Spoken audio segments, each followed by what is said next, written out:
वचन के लिए प्रार्थना करते हैं। कुछ देर आप प्रार्थना कीजिए कि परमेश्वर कलीसिया से आप व्यक्तिगत आपके साथ से और सभी के साथ अपने वचन के जरिए वो हमसे बातें करें।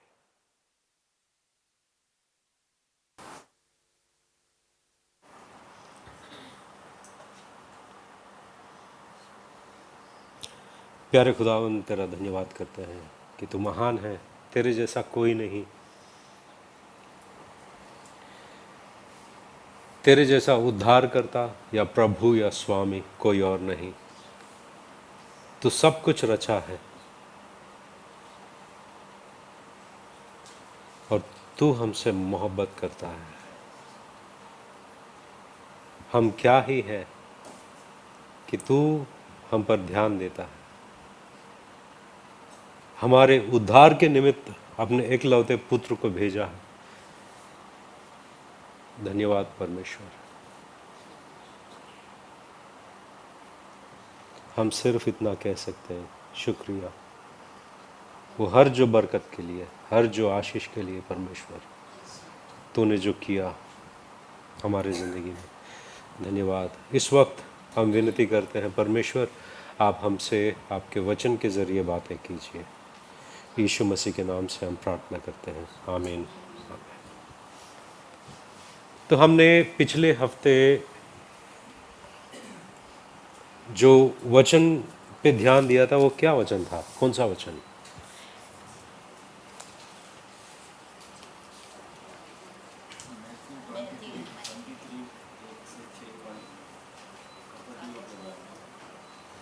नहीं, 6।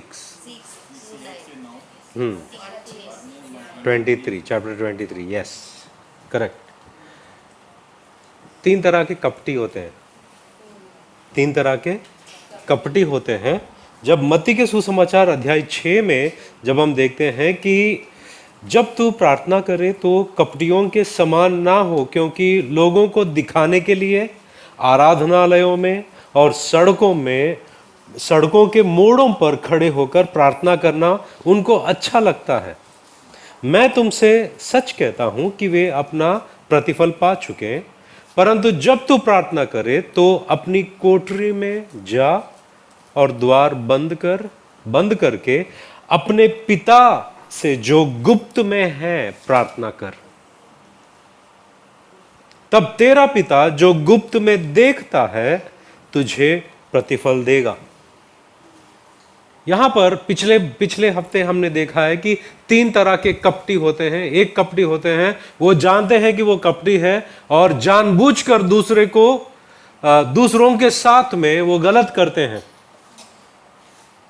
दूसरे कपटी होते हैं, वो कौन है? वो नहीं जानते। वो कपटी ऐसे हैं कि उनका उद्देश्य शायद भलाई करना हो, मगर खुद के आंख में जो क्या, हाँ, खुद के आंख में तिनका नहीं, दूसरे के आंख में है तिनका, मगर खुद के आंख में क्या है? हाँ, लट्टा दिखाई नहीं देता है। ये दूसरे तरह के कपटी है, मतलब इनको खुद पता नहीं कि ये कपटी है करके। तीसरे तरह के कपटी जो है,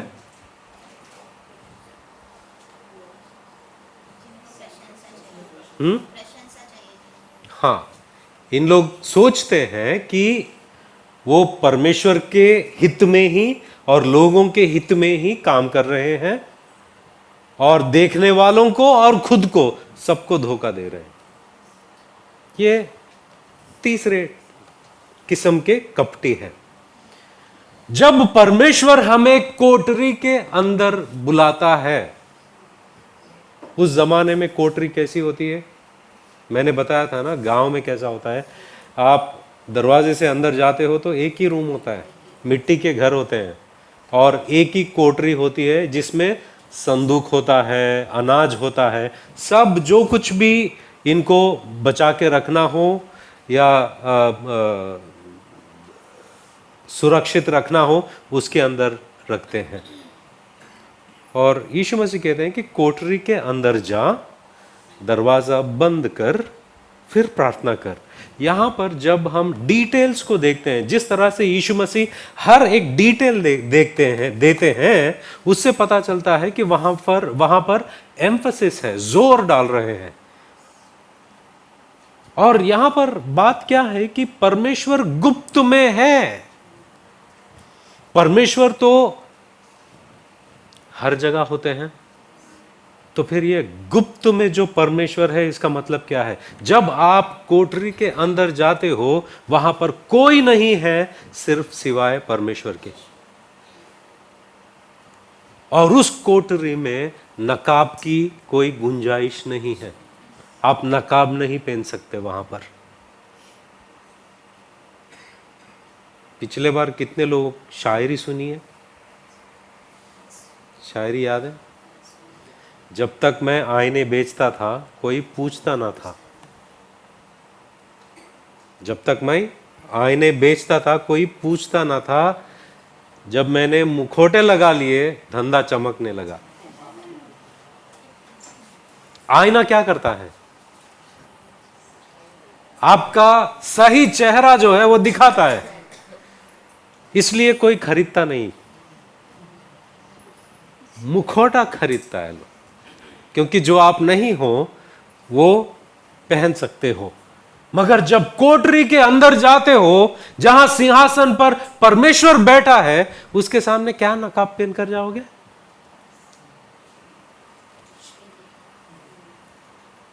इसलिए परमेश्वर हमें कोठरी के अंदर बुलाता है, जहां पर हम हमारी सही शक्ल से उसके साथ में संगति करें। जितना एक इंसान कोठरी के अंदर वक्त बिताता है, उतना वो सही इंसान बनता है। उसकी आत्मिक उन्नति कोठरी के अंदर है, लोगों के सामने दिखावे में नहीं है। शायद मेरे अल्फाज अच्छे होंगे, लोगों के सामने जब प्रार्थना करता हूं तो शायद लोग क्या प्रार्थना करता है, क्या ऐसा मैं कभी प्रार्थना कर पाऊंगा, ऐसा लग सकता है। मगर उसकी बुनियाद जो है वो कोठरी के अंदर है, परमेश्वर के साथ में। और परमेश्वर आगे यीशु मसीह हमें बताता है कि प्रार्थना करने समय अन्य जातियों के समान बक बक ना करो, क्योंकि वे समझते हैं कि उनके बहुत बोलने से उनकी सुनी जाएगी। यहां पर मैंने एक उदाहरण दिया था। क्या? अभी मैं प्रोफेसर हूं, वो बच्चे लोग आकर पूछते हैं कि 15 मार्क के लिए कितना पेज लिखना चाहिए, 15 मार्क आंसर के लिए कितना पेपर लिखना चाहिए। मैं बोलता हूं देखो 6-7 पेपर काफी है, मगर कितना लिख रहे हो इस पे ज्यादा ध्यान मत दो, जवाब सही देने में ध्यान दो। वो 5-6 पेपर के जगह पर 12-15 पेपर लिखेगा, सब कुछ लिखेगा सिवाय आंसर के, सब कुछ लिखेगा सिवाय आंसर के। और मैं 15 पेज, और वो सोचते रहेगा 15 पेज लिखा है, 15 मार्क में 8 तो आएगा ही। यहां पर क्या है कि क्योंकि उसने इतने सारे पेजेस भरे हैं तो इतना तो मिलना चाहिए। वैसे ही प्रार्थनाएं भी होती है, उनको लगता है लंबी लंबी में 4-5 तो तुक्के में लग ही जाएंगे। परमेश्वर चलो 10 बात छोड़ दो, 4 तो सुनी होंगी, 4 का तो जवाब आएगा। ऐसा नहीं होता है। प्रार्थना करने समय अन्य जातियों के समान बकबक ना करो, क्योंकि वे समझते हैं कि उनके बहुत बोलने से उनकी सुनी जाएगी। बहुत सारे लोग इसी पर निर्भर हैं कि आप सुबह से लेकर शाम तक वही बात दोहराते रहोगे तो जिस देवी देवता है वो प्रसन्न हो जाएगा।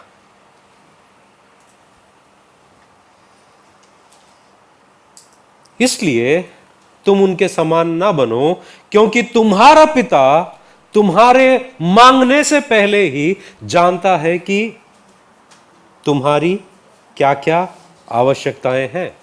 अतः तुम इस रीति से प्रार्थना किया करो, हे मेरे पिता तू जो स्वर्ग में है, हे मेरे पिता तू जो स्वर्ग में है, तेरा नाम पवित्र माना जाए, तेरा नाम पवित्र माना जाए। यहां पर हम लोग इन बातों पर ध्यान देंगे आज। हे मेरे पिता, जब हम इस बात को देखते हैं कि परमेश्वर जो है पिता के समान है, आप किसी से भी जाओ, किसी से भी जाओ, किसी के पास भी जाओ, कोई भी धर्म के इंसान को पूछो कि परमेश्वर जो है वो हमारा सबका पिता है, वो हां ही बोलेगा, हां वो सबका पिता है।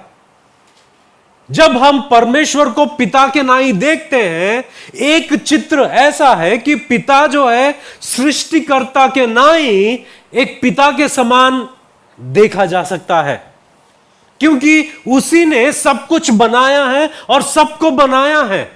उस रीति से देखा जाए, हां वो पिता है, मगर क्या एक साधारण रीति से जो पिता कहते हैं उसी तरह से यहां पर दर्शाया गया है। जब यीशु मसीह कहते हैं कि जब आप प्रार्थना करते हो तो इस तरह से करो, इस रीति से प्रार्थना किया करो, हे हमारे पिता। जब एक यीशु मसीह पर विश्वास करता है, वो परमेश्वर को पिता कहता है, वो साधारण रीति से पिता नहीं कह रहा है। इसको अंग्रेजी में हम कहते हैं फिलियल रिलेशनशिप, मतलब एक गोद लिया हुआ बेटा जो बेटा बन गया है या बेटी बन गई है, उसका और परमेश्वर के बीच में जो रिश्ता है वो पिता और पुत्र या बेटी का है। यहां पर देखो कि परमेश्वर राजा है, परमेश्वर स्वामी है, परमेश्वर सर्वशक्तिमान है, परमेश्वर न्यायी है, परमेश्वर बहुत कुछ है बहुत सारे लोगों के लिए, मगर एक मसीह पर विश्वास जो करता है उसके लिए वो पिता है। यहां पर चाहे यीशु मसीह इस तरह से शुरुआत कर सकते थे, हे हमारे न्यायी राजा, हे हमारे उद्धारकर्ता, वो उद्धार करता है, हे हमारे स्वामी, हे सर्वशक्तिमान परमेश्वर। क्या ये सब वो परमेश्वर नहीं है? है, मगर यहां पर वो कहता है कि हे हमारे पिता। प्रार्थना में जब परमेश्वर के पास आते हैं, हमारी जो बुनियाद है, जिस बुनियाद को आधार करते हुए हम जो कुछ भी मांग रहे हैं, वो बुनियाद है एक पिता और बच्चे का रिश्ता। दोस्तों के बीच में रिश्ते होते हैं, जैसे कि दोस्ती, और रिलेटिव्स को क्या कहते हैं, रिश्तेदारों के बीच में एक आधार होता है मांगने का और लेने का। हर जगह पर एक बेसिस होता है जिस बेसिस पर आप मांगते हो और पाते हो। जब हम परमेश्वर के पास जाते हैं, क्योंकि हमने यीशु मसीह पर विश्वास किया है, हमारा जो बुनियाद है या हमारा जो रिश्ता है वो बाप और बेटे का या बेटी का। काफी लोग हैं इस दुनिया में, वो इस बात से जब एक रिलीजियस फोरम होता है यूनिवर्सिटी में जब सारे धर्म के लोग एक जगह आते हैं और पेपर प्रेजेंट करते हैं, तो वहां पर ऐसा होता है कि सब लोग बोलते हैं कि वासुदैव कुटुंबिकम, मतलब सब जो है वो परमेश्वर का परिवार है। मगर बाइबल ऐसा नहीं कहता है। क्यों? आइए हम एक वचन पढ़ते हैं। यूहन्ना का सुसमाचार पहला अध्याय,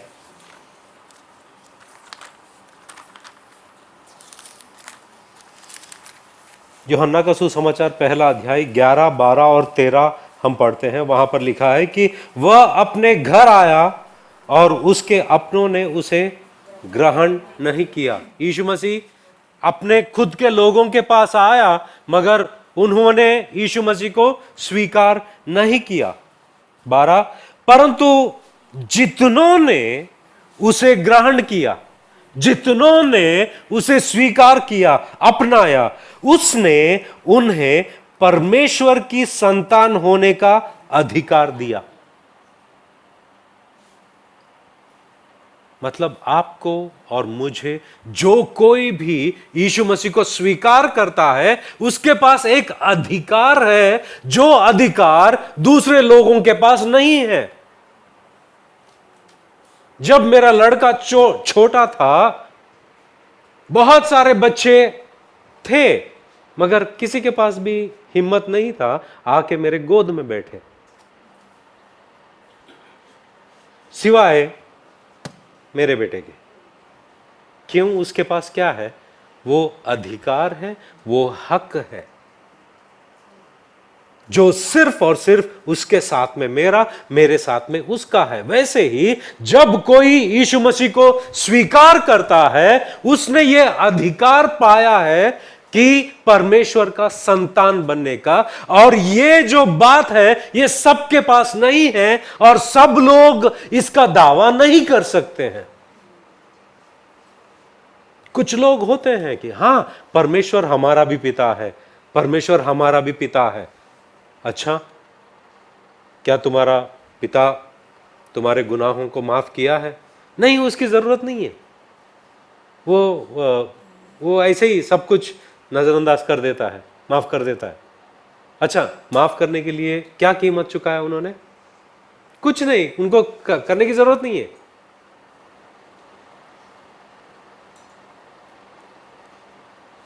जो कोई यीशु मसीह को स्वीकार करता है, वो परमेश्वर का संतान नहीं। हमको जरूरत ही नहीं है यीशु मसीह को स्वीकार करने की, परमेश्वर हमारा पिता है। मतलब जिस वजह से तुम्हारे गुनाहों की माफी मिलती है, वो नहीं चाहिए, मगर परमेश्वर को अपना पिता बनाने के लिए तुम्हारे पास तुम्हारी ख्वाहिश है, मगर ये होने वाला नहीं है। बिना यीशु मसीह के तुम्हारे पापों से तुम मुक्ति नहीं पाओगे, तुम्हारा उद्धार नहीं होगा, क्योंकि उसके लहू के वासिले हमारे गुनाहों की माफी और हमारे गुनाहों को ढो डालता है उसका लहू।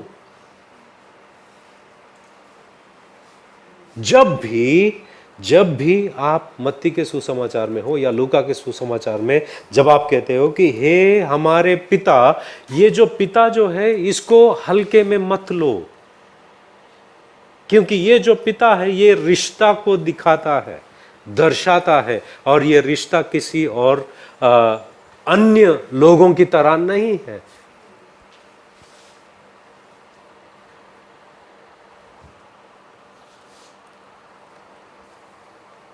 और दूसरी बात, यही बात को दर्शाने के लिए दूसरा वचन हम पढ़ते हैं, एफेसियों की पत्री 1 अध्याय 4 और 5।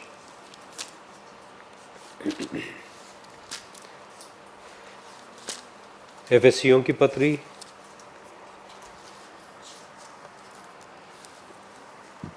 1 अध्याय 4 और 5। जैसा उसने हमें जगत की उत्पत्ति से पहले उसमें चुन लिया कि हम उसके निकट प्रेम में पवित्र और निर्दोष हो, और अपनी इच्छा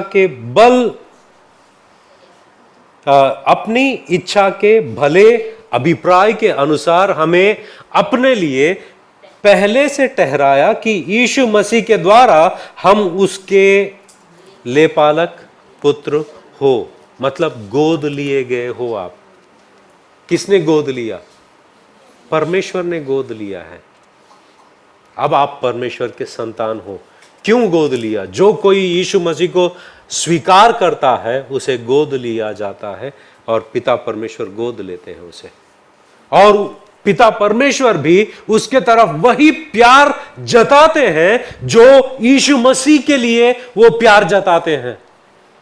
मतलब आपसे जो पिता परमेश्वर का प्यार वैसा ही है जिस तरह से वो अपने पुत्र यीशु मसीह से करते हैं। हमारा उसके साथ और उसका हमारे साथ यह रिश्ता बना है। जब आप मत्ती के सुसमाचार में पढ़ते हो कि हे हमारे पिता जो स्वर्ग में है,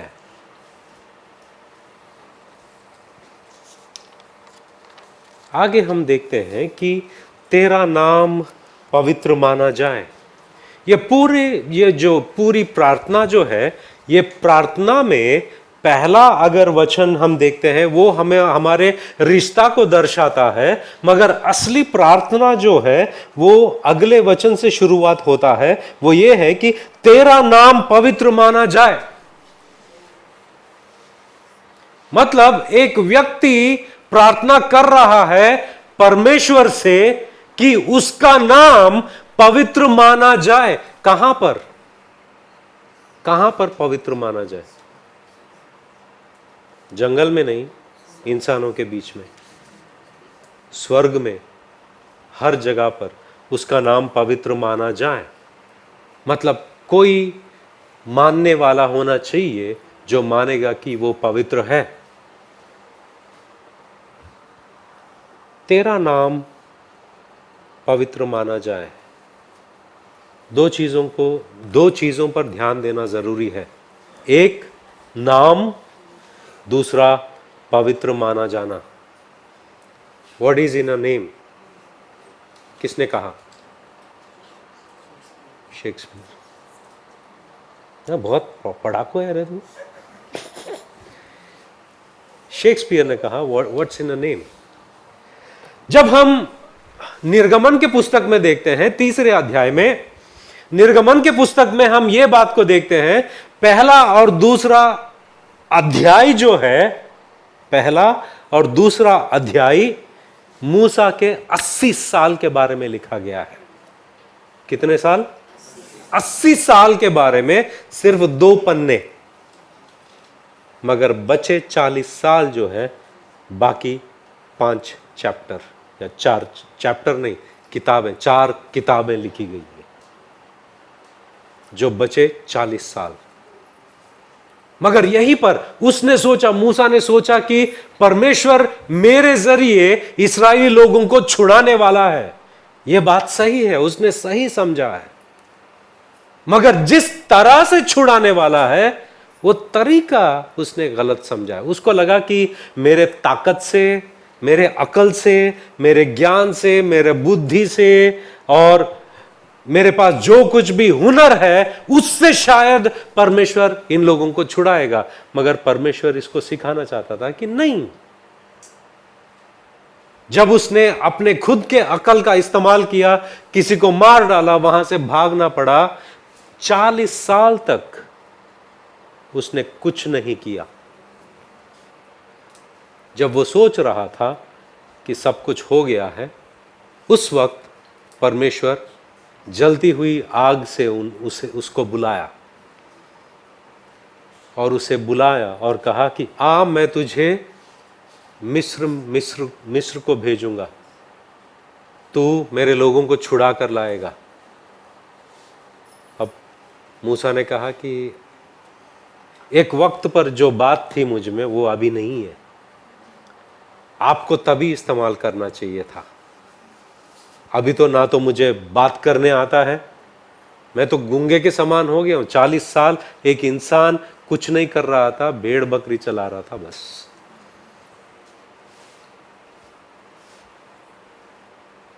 कुछ नहीं कर रहा था। तो परमेश्वर ने कहा कि अब तू सही जगह पर आया है, अब तू इस लायक बना है कि मैं तेरा इस्तेमाल कर सकता हूं। तू जा, उन लोगों को छुड़ा कर ला। तब कहता है कि उस वक्त एक पूछता है कि परमेश्वर मैं तो जाऊंगा, मगर वहां के लोग सवाल पूछेंगे कि ये कौन सा परमेश्वर है भाई जो आपको भेजा है, ये कौन सा परमेश्वर है। तीसरे अध्याय में, निर्गमन के पुस्तक तीसरे अध्याय में वो कहता है 13 वचन में, मूसा ने परमेश्वर से कहा, जब मैं इस्राएलियों के पास जाकर उनसे कहूं तुम्हारे पितरों के परमेश्वर ने मुझे तुम्हारे पास भेजा है, तब यदि वे मुझसे पूछे उसका क्या नाम है, तब मैं उनको क्या बताऊं? परमेश्वर ने मूसा से कहा, मैं जो हूं सो हूं। फिर उसने कहा, तू इस्राएलियों से यह कहना, जिसका नाम मैं हूं है, उसी ने मुझे तुम्हारे पास भेजा है। आपका नाम क्या है? देवदास। आपका नाम क्या है? शिवानी। आपका नाम क्या है? अभी परमेश्वर का नाम पूछते हैं। परमेश्वर आपका नाम क्या है? मैं जो हूं सो हूं। ये कैसा नाम है? ये कैसा नाम है, मैं जो हूं सो हूं? अंग्रेजी में इसे वर्ब कहते हैं, क्रिया। कोई क्रिया को अपना नाम रख सकता है?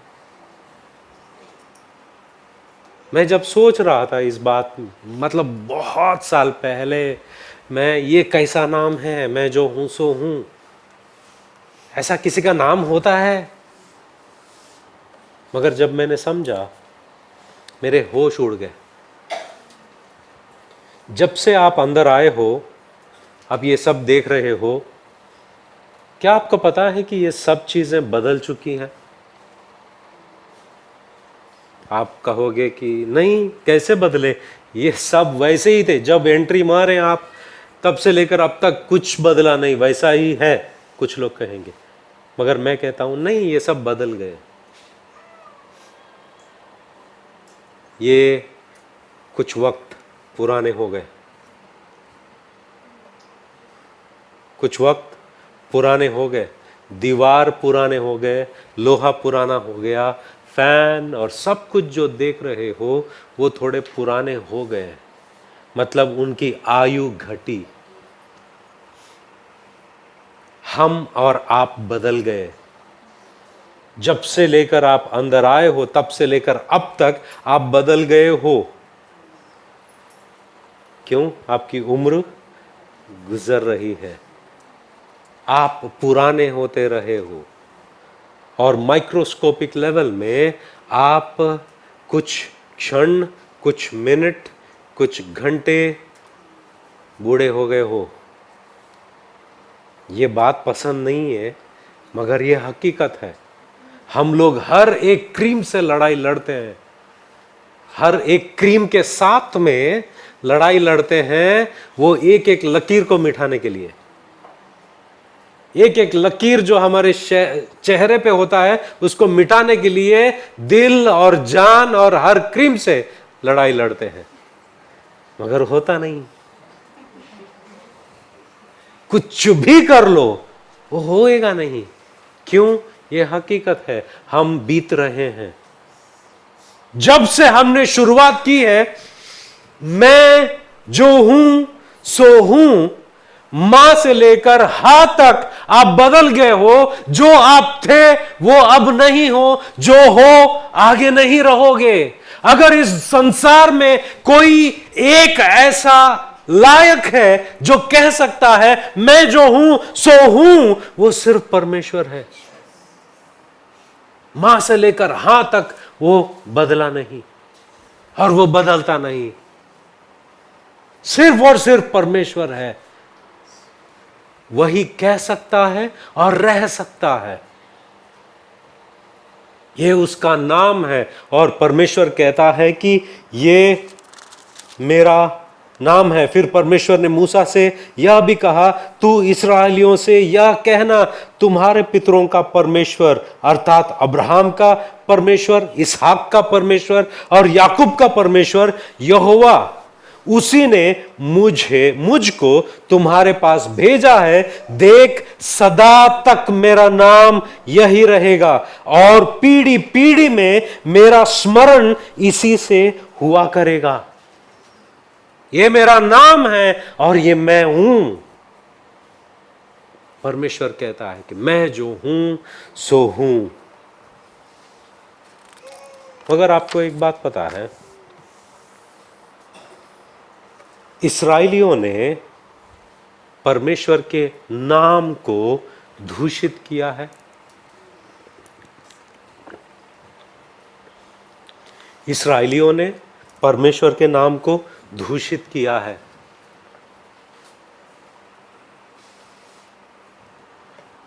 जब हम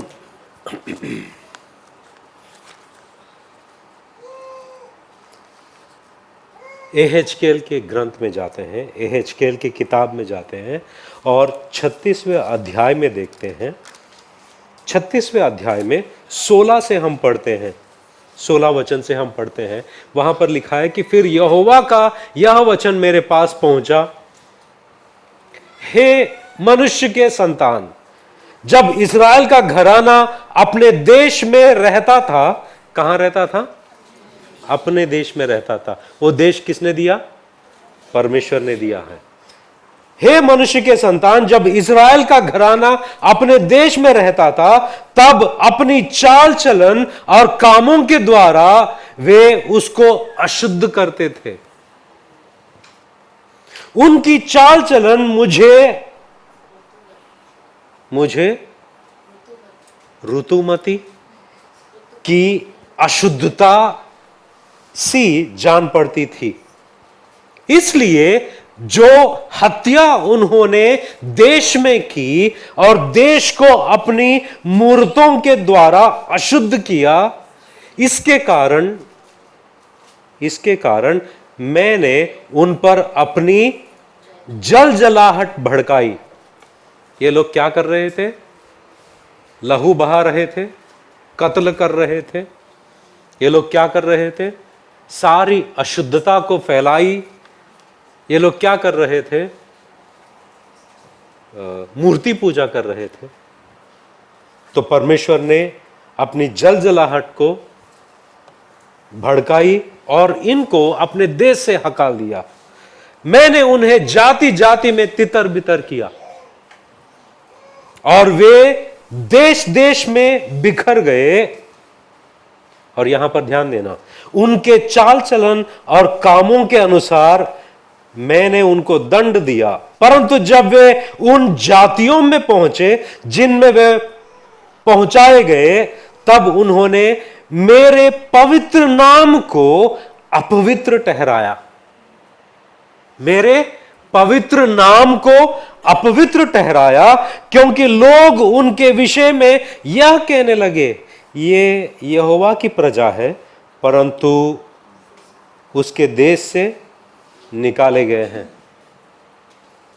परंतु मैंने अपने पवित्र नाम की सुधि ली, जिसे इस्राएल के घराने ने उन जातियों के बीच अपवित्र ठहराया था जहां वे गए थे। इस्राएल ने क्या किया? परमेश्वर के नाम को अपवित्र ठहराया। एक बात याद रखो, परमेश्वर अपने नाम को इस तरह से वो इस्तेमाल करते हैं कि नाम में ही उनका वजूद है। वो जो है, उनका अस्तित्व वो नाम से जुड़ा हुआ है। और जब ये लोग परमेश्वर के नाम को अपवित्र करते हैं, तो परमेश्वर इन्हें अपना दंड दिखाया, इनको तितर बितर किया। परमेश्वर कहता है लय व्यवस्था 22 के 32 में,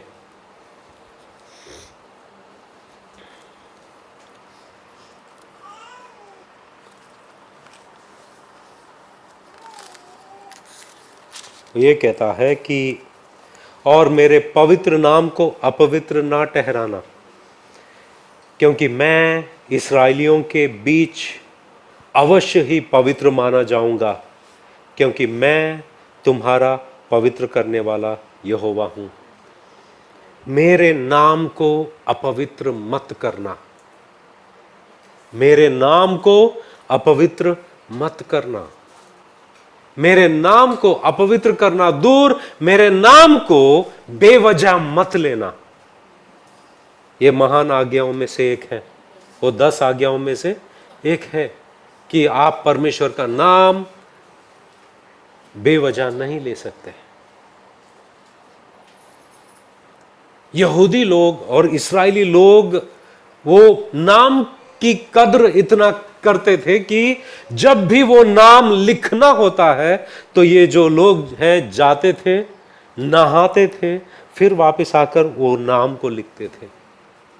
इतनी श्रद्धा थी, मगर वहां से ये बिगड़ते बिगड़ते बिगड़ते आए और परमेश्वर के नाम को अपवित्र कर रहे थे अपने करतूतों से। जाति जाति में जब जाते हैं तो लोग देखते हैं ये परमेश्वर के लोग हैं, परमेश्वर ने इनको देश दिया था, मगर आज वही परमेश्वर ने इनको निकाल दिया और इनके वजह से परमेश्वर का नाम जो है अपवित्र ठहराया जा रहा है।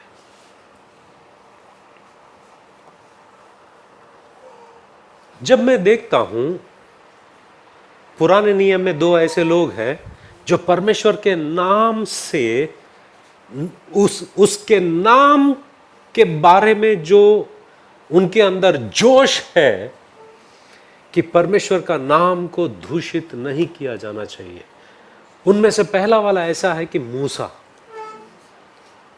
एक दफा ऐसा होता है, दो बार ऐसा होता है इस्राएली लोगों के जिंदगी में, जब इस्राएली लोगों को मिस्र से वो निकालकर बाहर लाते हैं।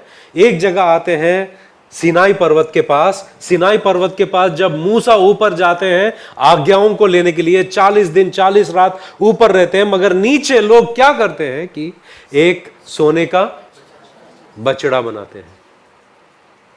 उस वक्त परमेश्वर कहता है कि मूसा तू हट जा, मैं इन्हें नाश कर दूंगा और तुझसे मैं एक नई जाति को पैदा करूंगा और उन्हें इतना ताकतवर बनाऊंगा कि तू सोच भी नहीं सकता है। दूसरी बार जब कादेश बारनिया जो है वहां पर आते हैं, इन लोगों के अंदर विश्वास नहीं है कि परमेश्वर इन्हें वाचा की गई देश में पहुंचाएंगे, तो ये कुड़कुड़ाने लगे, अविश्वास इनके अंदर था। तो परमेश्वर कहता है मूसा तू हट जा, तू हट जा, मैं इन्हें नाश कर दूंगा। ये दोनों बार मूसा ने क्या कहा पता है? कहा है कि अगर आप इन लोगों को नाश करोगे ना, जो मिस्र से हम जो महान तेरा हाथ से तू इन लोगों को छुड़ा कर लेके आया, वो लोग ये कहेंगे कि उनको मारने के लिए छुड़ा के लेके आया। तेरी नाम की निंदा करेंगे, वो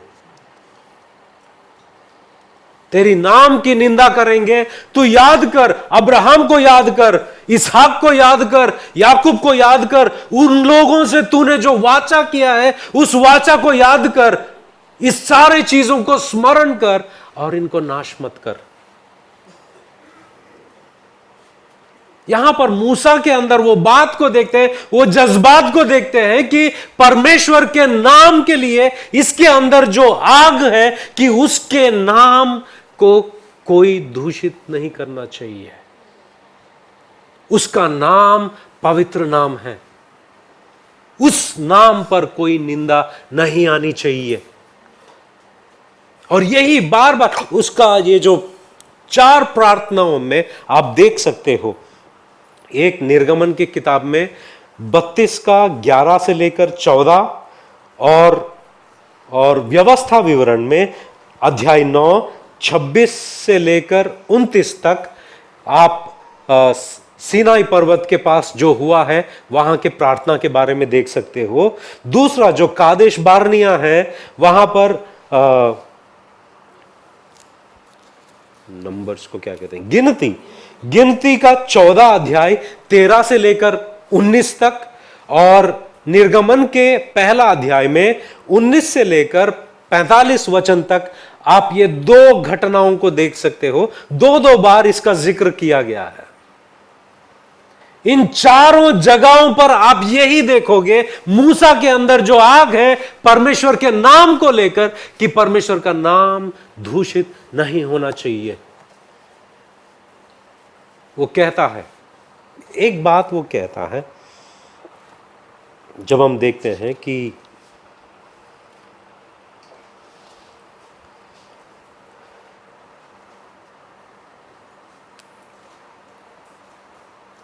हम लोग गिनती में जाते हैं 14 गिनती का 14।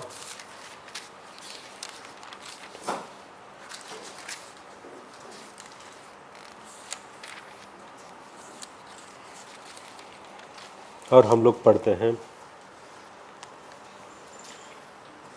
11 से।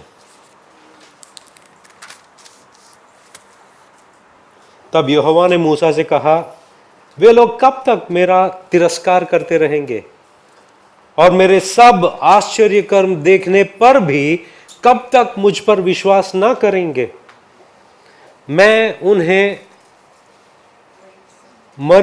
मरी से मारूंगा और उनके निज भाग से उन्हें निकाल दूंगा और तुझ से एक जाति उत्पन्न करूंगा जो उनसे बड़ी और बलवंत होगी। ये मूसा ये बात सोच सकता था कि अच्छा, तो अब आगे से याकूब के संतान नहीं माने जाएंगे, मगर मूसा से वो संतान निकलेगा, मूसा का नाम बड़ा होगा, मूसा से ऐसी जाति निकलेगी। तो मूसा के लिए तो ये अच्छा ऑफर है कि नहीं? मगर मूसा कहता है नहीं, नहीं। वो कहता है, मूसा ने यहोवा से कहा, तब तो मिस्री जिनके मध्य में से तू अपनी सामर्थ दिखाकर उन लोगों को निकाल ले आया है, यह सुनेंगे और इस देश के निवासियों से कहेंगे, उन्होंने तो यह सुना है कि तू जो यहोवा है इन लोगों के मध्य में रहता है और प्रत्यक्ष दिखाई देता है, और तेरा बादल उनके ऊपर ठहरा रहता है, और तू दिन को बादल के खंबे में और रात को अग्नि के खंबे में होकर इनके आगे आगे चला करता है। इसलिए यदि तू इन लोगों को एक ही बार में मार डाले, तो जिन जातियों ने तेरी कीर्ति सुनी है वे कहेंगी कि यहोवा उन लोगों को उस देश में जिसे उसने उन्हें देने की शपथ खाई थी पहुंचा ना सका, इस कारण उसने उन्हें जंगल में घात कर डाला। आपके नाम पे निंदा आएगी और वो मैं देख नहीं सकता। मतलब उस नाम में जो पवित्रता है, उस नाम में परमेश्वर की जो प्रशंसा है, उस पर दाग देखने के लिए मूसा के अंदर दिल नहीं था। भले ही परमेश्वर ने जो ऑफर दिया है वो भले ही अच्छा था, मगर मूसा को मंजूर नहीं था। दूसरा ऐसा इंसान एलिया था। एलिया ने 400 जो बाल के भविष्यवक्ता थे उन लोगों को घात किया, मार डाला। मगर जब, क्या नाम है उस औरत का? हाँ, जेजबेल, उसने डराया तो वहां से भागकर निकल आया और परमेश्वर ने बात किया, यहां क्यों है, यहां क्या कर रहा है? वो कहता है कि परमेश्वर, मैं तेरे लिए, वचन पढ़ना है पहला राजाओं का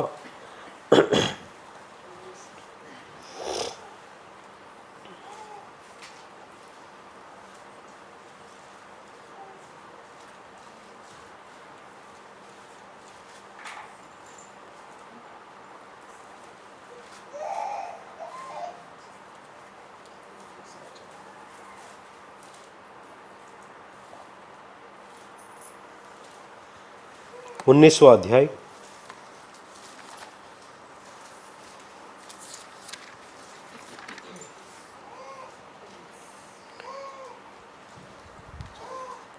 और जब हम 10 में देखते हैं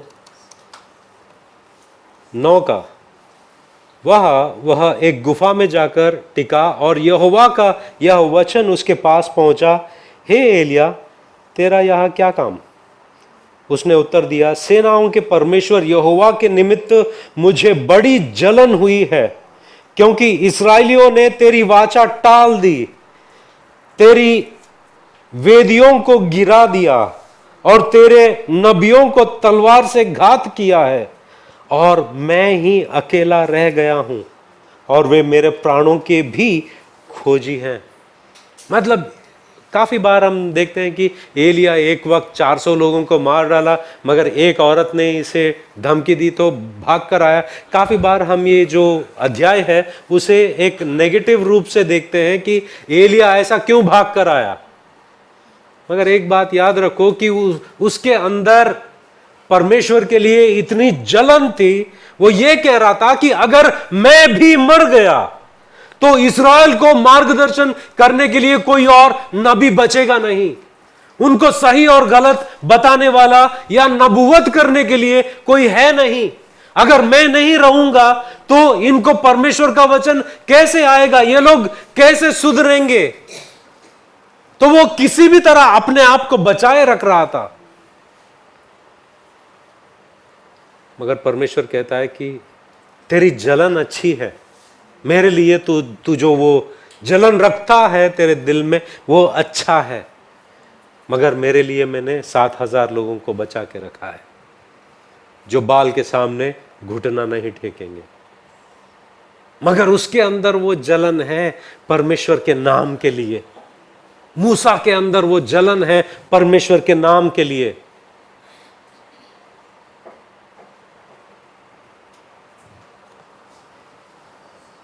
जब परमेश्वर कहता है कि इस्राएली लोग मेरे नाम को अपवित्र किए हैं, ये अपवित्र नाम को पवित्र कौन कर सकता है?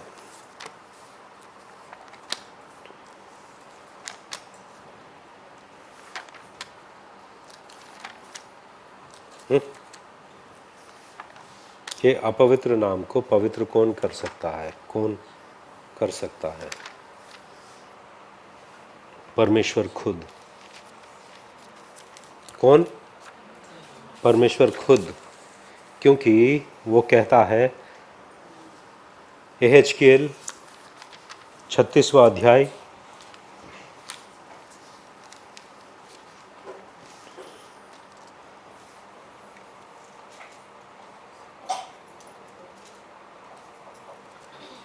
36वां अध्याय 22 वचन से हम पढ़ते हैं। वो ये कहता है कि इस कारण तू इस्राएल के घराने से कह, परमेश्वर यहोवा यूं कहता है, हे इस्राएल के घराने,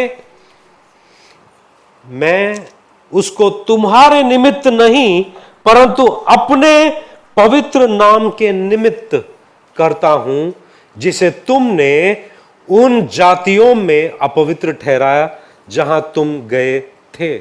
मतलब तुम्हारे लिए नहीं, मेरे नाम को दोबारा पवित्र मैं खुद ही करूंगा। वो तुम्हारे वजह से नहीं, मेरे खुद के नाम के वजह से। वो ये कहता है कि मैं अपने बड़े नाम को पवित्र ठहराऊंगा जो जातियों में अपवित्र ठहराया गया, जिसे तुमने उनके बीच अपवित्र किया। और जब मैं उनकी दृष्टि में तुम्हारे बीच पवित्र ठहरूंगा, तब वे जातियां जान लेंगी कि मैं यहोवा हूं। परमेश्वर यहोवा की यही वाणी है। तो कैसे परमेश्वर अपने नाम को पवित्र ठहराएंगे? कैसे परमेश्वर, इन लोगों ने दूषित किया, इन लोगों ने अपवित्र किया जाति जाति के सामने, तो परमेश्वर दोबारा अपने नाम को पवित्र कैसे ठहराएंगे? वो ये कहता है 24वें वचन में, मैं तुमको जातियों से ले लूंगा और देशों में से इकट्ठा करूंगा और तुमको तुम्हारे निज देश में पहुंचा दूंगा। मैं तुम पर शुद्ध जल छिड़कूंगा और तुम शुद्ध हो जाओगे, और मैं तुमको तुम्हारी सारी अशुद्धता और मूर्तों से शुद्ध करूंगा। मैं तुमको नया मन दूंगा और तुम्हारे भीतर नई आत्मा उत्पन्न करूंगा, और तुम्हारी देह में से पत्थर का हृदय निकालकर तुमको मांस का हृदय दूंगा। मैं अपना आत्मा तुम्हारे भीतर देकर ऐसा करूंगा कि तुम मेरी विधियों पर चलोगे और मेरे नियमों को मानकर उनके अनुसार करोगे। तुम उस देश में बसोगे जो मैंने तुम्हारे पितरों को दिया था, और तुम मेरी प्रजा ठहरोगे और मैं तुम्हारा परमेश्वर ठहरूंगा। मैं तुमको तुम्हारी सारी अशुद्धता से छुड़ाऊंगा और उन उपजने की आज्ञा देकर उसे बढ़ाऊंगा और तुम्हारे बीच अकाल ना डालूंगा। मैं वृक्षों के फल और खेत की उपज बढ़ाऊंगा कि जातियों में अकाल के कारण फिर तुम्हारी नामधराई ना होगी। तब तुम अपने बुरे चाल चलन और अपने कामों को जो अच्छे नहीं थे स्मरण करके अपने अधर्म और घिनौने कामों के कारण अपने आप से घृणा करोगे। परमेश्वर यहोवा की यही वाणी है, तुम जान लो कि मैं इसको तुम्हारे निमित्त नहीं करता। हे इस्राएल के घराने, अपने चाल चलन के विषय में लज्जित हो और तुम्हारा मुख काला हो जाए। परमेश्वर यहोवा यों कहता है, जब मैं तुमको तुम्हारे सब अधर्म के कामों से शुद्ध करूंगा, तब तुम्हारे नगरों को बसाऊंगा और तुम्हारे खंडहार फिर बनाए जाएंगे। तुम्हारा देश जो सब आने जाने वालों के सामने उजाड़ा है, वह उजाड़ होने के बदले जोता बोया जाएगा। लोग कहा करेंगे, यह देश जो उजाड़ा था वह अदन की बारी सा हो गया, और जो नगर खंडर और उजाड़ हो गए और ढाए जाए थे वे गढ़ वाले हुए।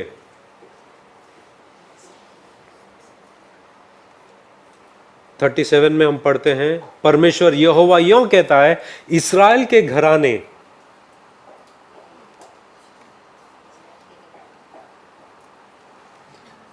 घराने में फिर मुझसे विनती की जाएगी कि मैं उनके लिए यह करूं।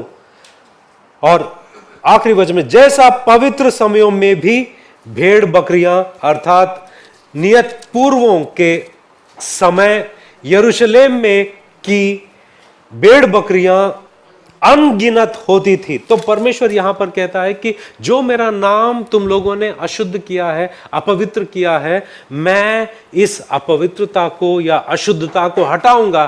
किस तरह से हटाऊंगा? तुमको दोबारा उस जगह पर लाऊंगा, तुम्हारे पापों को ढो डालूंगा, तुमने जो घिनौने हरकतें की है उसको ढो डालूंगा, दोबारा तुम्हारे देश में लाऊंगा। एक वक्त जो खंडर जैसा बन गया था उसमें दोबारा अनाज पकेगा, उसको दोबारा एदन के बगीचे की तरह बनाऊंगा। ये वादा करते हैं परमेश्वर, और वो ये कहते हैं कि मैं तुम्हारे लिए नहीं कर रहा हूं, ये मेरे नाम के खातिर कर रहा हूं, ताकि मैं मेरे नाम को पवित्र बनाने के लिए। क्योंकि 22 में कहता है कि इस कारण तू इस्राएल के घराने से कह, परमेश्वर यहोवा यों कहता है, हे इस्राएल के घराने, मैं उसको तुम्हारे निमित्त नहीं परंतु अपने पवित्र नाम के निमित्त करता हूं, जिसे तुमने उन जातियों में अपवित्र ठहराया।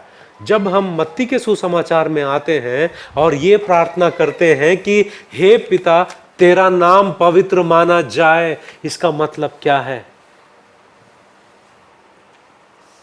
तेरा नाम पवित्र माना जाए।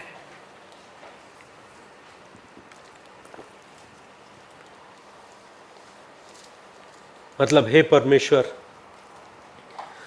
तू वो हर चीज कर मेरे जिंदगी में, मेरे इर्द गिर्द में, मेरे देश में और इस दुनिया में, तू वो हर चीज कर जिस वजह से तेरा नाम पवित्र माना जाएगा। तेरा नाम पवित्र माना जाएगा। और यह प्रार्थना कौन कर सकता है पता है? परमेश्वर के नाम के लिए जो जोश है, जो जलन है एक इंसान के अंदर, वही यह प्रार्थना कर सकता है कि हे परमेश्वर, तू सब कुछ ऐसा कर कि मेरे जिंदगी में तू सब ऐसा कर जिससे तेरे नाम की महिमा हो, जिससे तेरा नाम पवित्र माना जाएगा।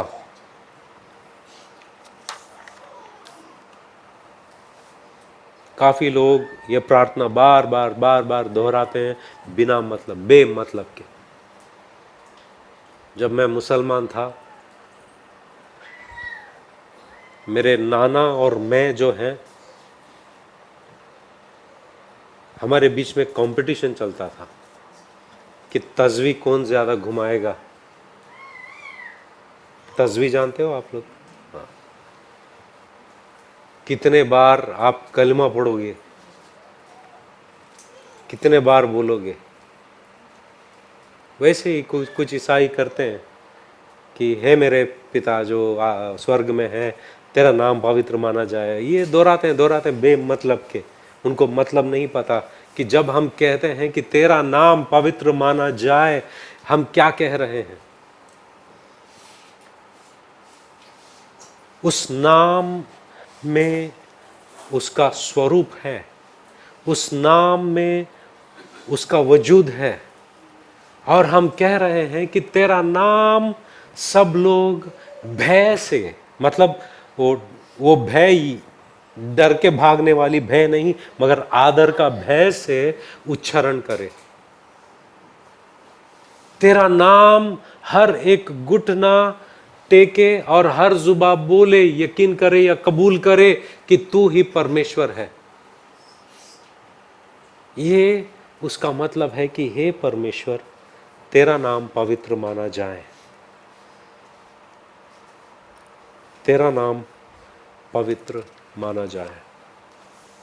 जब हम प्रार्थना करते हैं, जो इंसान परमेश्वर के नाम की पवित्रता को समझता है, उसकी प्रार्थना में ऐसी कोई चीज नहीं होगी और वो ऐसी कोई चीज मांगेगा नहीं जो पवित्र नाम नहीं करेगा।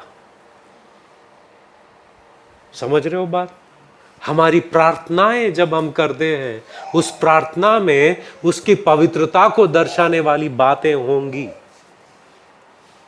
हमारे खुद के लालसाओं के नहीं, मगर उसकी महिमा के लिए हम मांगेंगे, और उसकी नाम की बढ़ोतरी के लिए, उसकी पवित्रता के लिए हम मांगेंगे। और हम वही मांग रहे हैं। ये जो प्रभु, ये जो प्रार्थना जो है, लॉर्ड्स प्रेयर कहते हैं। हे हमारे पिता, तू जो स्वर्ग में है, तेरा नाम पवित्र माना जाए। क्या आप खुद पवित्र मानते हो? आप भले प्रार्थना कर रहे हो कि तेरा नाम पवित्र माना जाए, आप क्या उसमें शामिल हो? क्या आप खुद मानते हो कि उसका नाम पवित्र है? क्या आप ये कह रहे हो कि मेरे जिंदगी में वही चीज होने दे जो तेरी पवित्रता को दर्शाए?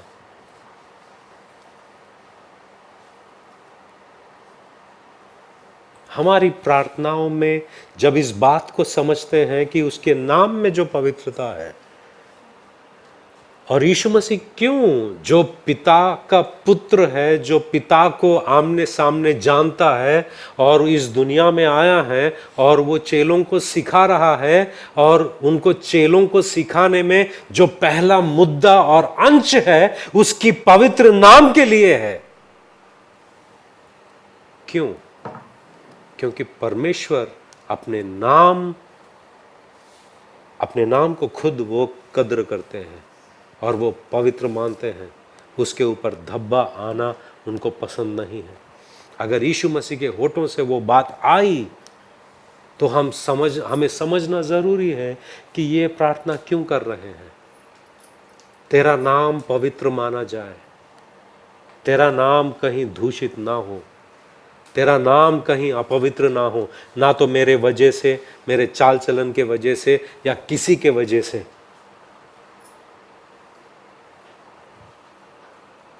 तेरा नाम पवित्र हो। इब्रानियों के पत्री 5:7, ये आखिरी वचन है। इब्रानियों की पत्री 5:7। यीशु ने अपने देह में रहने के दिनों में ऊंचे शब्द से पुकार पुकार कर और आंसू बहा बहा कर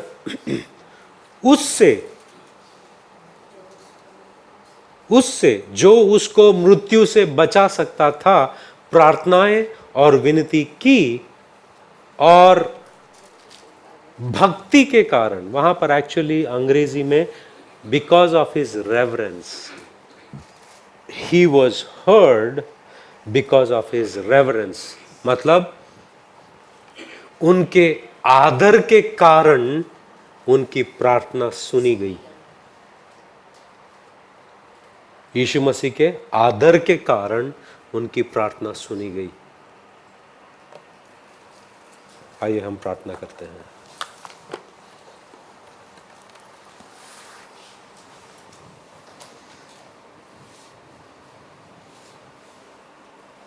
जब हम कहते हैं कि तेरा नाम पवित्र माना जाए, क्या हम इस बात को समझते हैं